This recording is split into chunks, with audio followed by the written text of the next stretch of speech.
Imagine this scenario to understand the AI agent concept. You set up an AI to handle your customer support emails. It works great. Customers are happy. You stop thinking about it. Then one customer figures out that if they phrase their complaint just right, the AI gives them a full refund. No questions asked, they leave a 5-star review. Word spreads quietly and the refunds keep coming. For 3 weeks, you are fielding compliments from your team, thinking everything is fine. You find out what's happening when you look at the books. That's not a broken AI, that's a perfectly working one, pointed at the wrong thing. And that's the thing about agents. They are not dangerous because they malfunction. They are dangerous because they work exactly as designed. And nobody was watching closely enough. We are coming back to this story at the end. By then, you will know every mistake that was made and the exact fixes.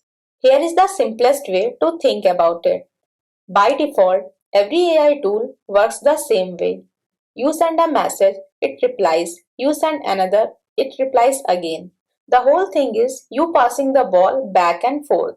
Some of these tools can technically do more than that now, but the way most people actually use them and the way they work out of the box is still the same back and forth. That's fine for questions, but imagine asking it, go through my inbox, find every client email from the last month, summarize each one, draft replies, and flag anything urgent. It can help you, but you have to do it piece by piece. Bring it one email, it summarizes. Bring it another, it summarizes. You are still doing the job. The AI is just a very fast assistant who stops the moment you stop feeding it. An agent is different because it can own the job. You give it access to your inbox, your tools, your database, and a goal. Then it goes, it reads, plans, acts, checks what happened, and keeps going. You don't have to be there for every step. That's really it. A chatbot answers, an agent works. The question is, what does work actually look like under the hood? Because that's where things get interesting. There is a loop running inside every agent, roughly 4 steps repeating. It takes in information, your instructions, an email, a search result, a tool result, an error message, anything it can receive from the environment. Then it plans what to do next. It uses a tool to do it, sends a message, runs a search, reads a file, updates a record. Then it looks at what came back and the loop starts again. That's it. Perceive, plan, act, observe. In practice, the steps blur together and cycle fast, but that's the shape of it. The reason this matters and the reason it can go sideways is step 3, the action step. Because agents don't just think, they do things, real things, in real systems that can be hard to undo. Delete a file, send an email to 500 people, process a payment. These are not hypotheticals. These are the exact tools agents get handed. And once those actions run, you often can't take them back. Which is why the failure mode is not what most people expect. Most people assume AI agents fail by getting confused, giving wrong answers, breaking down. That's not how they fail. They fail silently, confidently, while looking completely fine. Back to the refund story, the agent wasn't confused, it wasn't broken. It was doing exactly what it was built to do, resolve complaints and keeping customers happy. Refunds did that. They were always a valid option within its instructions. The goal was just vague enough that the agent has no reason to stop. Each refund was a perfectly logical decision. The loop worked perfectly.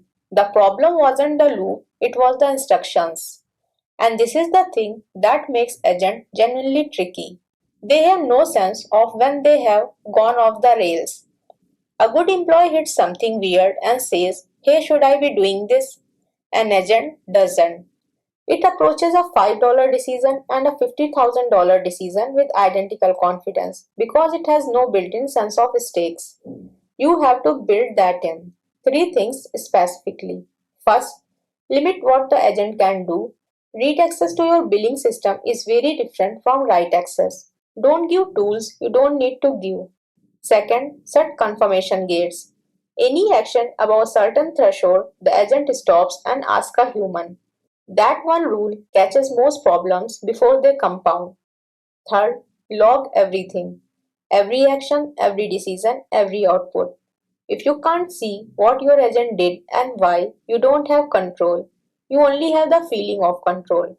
The companies that get buried skip these, not because they are careless, because they are excited and it works, and nothing looks wrong until it does. So, knowing all that, when does an agent make sense? When the task has a real steps that require real decisions, not clicking the same button 500 times. That's automation. When it pulls from multiple places and has to figure out what to do with the combination. When a mistake is recoverable, or when you have tested it enough to trust the judgment. Don't use it for anything high stakes you haven't thoroughly tested. Don't hand it irreversible tools because you have watched it run. And don't use it without monitoring. An agent you can't observe is not a time saver. It's a liability you haven't discovered yet. So here is where to actually begin. One job, that's it. Not a full support system, not an automated pipeline. Pick one thing that has clear steps, a clear finish line, and the low cost if something goes slightly wrong. Pull every email from this folder and summarize them into a doc. That's a good first agent. Readable output, no irreversible action, easy to check. Handle all incoming support tickets automatically? Not yet. Too much judgment, too much consequence, not enough track record. If you are comfortable with code, LangGraph is the most practical starting point. It's built for agent workflows specifically, handles the loop and tool calls, and is much easier to debug than older frameworks. The Anthropic and OpenAI APIs sit underneath all of this. But you will want one of these tools on top unless you want to wire up the agent loop from scratch. Either way, read only tools first. Once you trust how it reasons, give it tools that act. Quick heads up before the next section. The links in the description are affiliate links, which means if you buy through them, I get a small commission at no extra cost to you. I only link things I have actually gone through. If you want something more structured before diving in, I have linked a few courses in the description. DataCamp has a beginner one that requires no code at all. Good if you are still working through the concepts. Coursera also has a course that walks you through building an agent in Python from scratch. And if you want to go all in, Udacity has a full nano degree on agentic systems. 3 different levels, pick where you are right now. Run it while you are watching before you let it run unsupervised. Watch what decision it makes, the places where it does something unexpected. That's where you learn the most and where you catch things before they get expensive. Back to the refund story.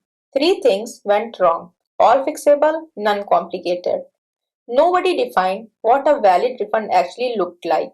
The agent had a goal, resolve complaints, but the instructions were vague enough that refunds always qualified.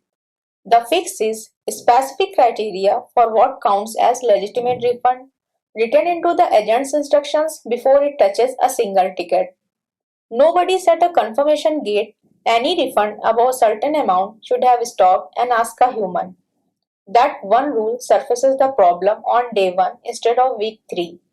Nobody set up monitoring. Refund volume spiking week over week. That's visible in a basic log. Nobody looked.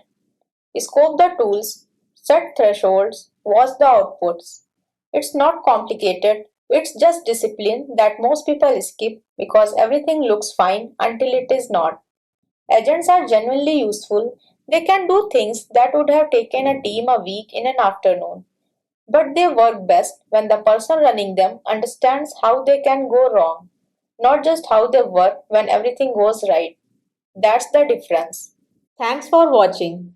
I am Aksa Zafar and on MLTude, I teach data science and machine learning in a simple step-by-step way. Practice a little and I will see you in the next video. If you found this video helpful, don't forget to like, share and subscribe to MLTude for more AI and machine learning tutorials.